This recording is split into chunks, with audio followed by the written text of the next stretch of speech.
Começando então a parte 2, vou falar um pouquinho sobre deformação nessa parte, porque isso é importante a gente frisar. Toda tensão gera uma deformação. Toda tensão gera uma deformação. Toda tensão. Eu sei, estou repetindo porque às vezes a gente não acredita nisso ou às vezes a gente esquece que isso acontece. Mas na verdade, toda tensão gera uma deformação, por menor que seja, por minúscula que seja. Vou dar um exemplo que a gente encontra nos livros também.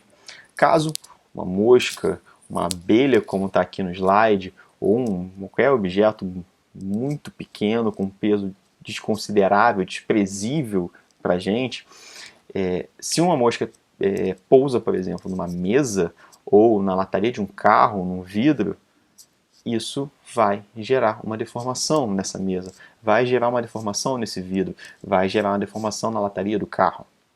Por mais que essa deformação não seja visível ao olho nu, por ela ser muito pequena e desprezível para a gente, sim, ela acontece, tá? Ela sempre vai acontecer. Por minúscula que seja, mas fisicamente a gente sabe que isso vai acontecer, então toda tensão vai gerar uma deformação. Então, a gente ainda pode até dividir os tipos de deformação em deformação elástica e deformação plástica. Também a gente pode dividir como reversível ou irreversível. Como assim? A deformação elástica, ela é o estágio inicial da deformação, a primeira deformação que acontece. É uma deformação que, após a retirada daquela carga, após a retirada daquela tensão sobre aquele corpo, o corpo volta à sua forma original. Então a mosca pousou numa mesa, deformou naquele instante que ela está pousada ali na mesa, fazendo aquela tensão sobre a mesa.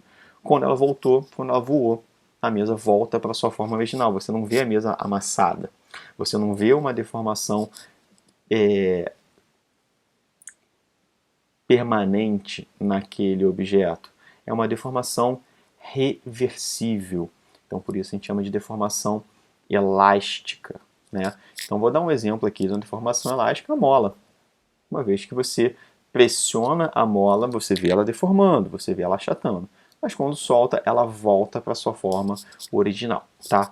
Então, se a mola não ficar deformada, se ela volta para a forma original, essa deformação é chamada de uma deformação elástica.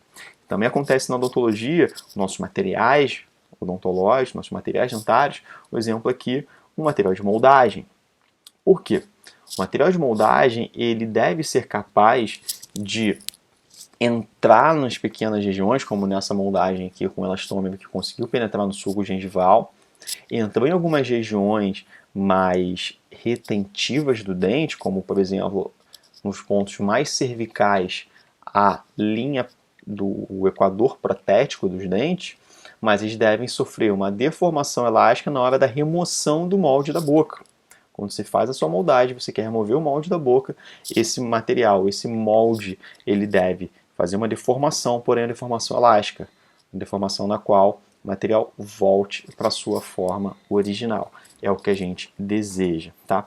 Porém, existe também a deformação plástica, que é uma deformação irreversível, uma deformação que não consegue mais voltar a partir do momento que você remove a carga. Um exemplo aí é uma latinha amassada, né? Todo mundo já pegou uma latinha de alumínio, de refrigerante, qualquer outra bebida, e quando você pressiona com um pouquinho mais de força, você percebe que você está deformando um pouco aquela lata. Mas se você tira a sua força, aquela lata volta para a sua forma original. Porém, se você pressionar com um pouco mais de força, você deforma de uma forma irreversível, que a gente chama de uma deformação plástica. Deformação plástica, né, a gente usa esse termo porque plástico tem a ver com forma. Então, deformação plástica é aquela que você altera irreversivelmente a forma de um objeto. Tá? Então, nesse caso da latinha, não tem mais ninguém segurando, e ela sim continua amassada do jeito que ela sofreu a sua carga. Perfeito?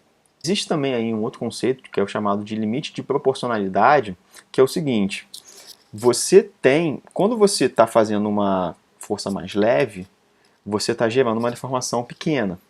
Quanto mais força você imprime no objeto, numa latinha de alumínio, por exemplo, maior essa deformação. Só que você ainda está no estágio de deformação elástica, né? Você ainda consegue soltar e voltar para a forma original. Porém, vai chegar um ponto de força, digamos assim, que se você fizer mais força, aquele material se deforma permanentemente, irreversivelmente, vai para uma deformação plástica. Então, esse limite é chamado de limite de proporcionalidade. Então, aqui uma definição. É a maior tensão a que o material pode ser submetido, retornando às suas dimensões originais quando a força é removida. Ou seja, é até o ponto que eu posso fazer uma força e voltar para a sua forma original. Até o ponto que eu posso fazer uma força e imprimir somente uma deformação elástica. A partir desse ponto, a partir do limite de proporcionalidade, ele vai aumentar você vai aumentar a carga, você vai gerar uma deformação plástica.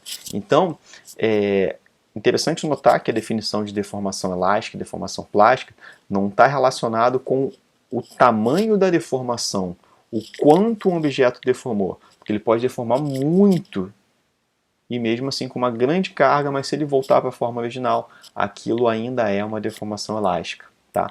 Então, o que vai definir se é uma deformação elástica ou uma deformação plástica não é a quantidade de deformação que esse objeto foi submetido, mas se a capacidade desse objeto tem de voltar à sua forma original, tá? Então, a deformação elástica seria mais ou menos isso. Não estou pressionando, estou gerando uma barriguinha ali na minha lata de lixo, na minha lata de alumínio. A partir do momento que tenho ali que eu posso aumentar essa carga, eu já estou gerando ali uma deformação permanente. Então esse ponto seria o meu limite de proporcionalidade. Eu acho que todo mundo já pôde visualizar isso no seu dia a dia, quando está pressionando ali uma latinha de refrigerante, por exemplo. Perfeito? Então assim a gente encerra a parte 2 dessa aula e só pular para o vídeo 3, a gente vai para a próxima parte. Perfeito?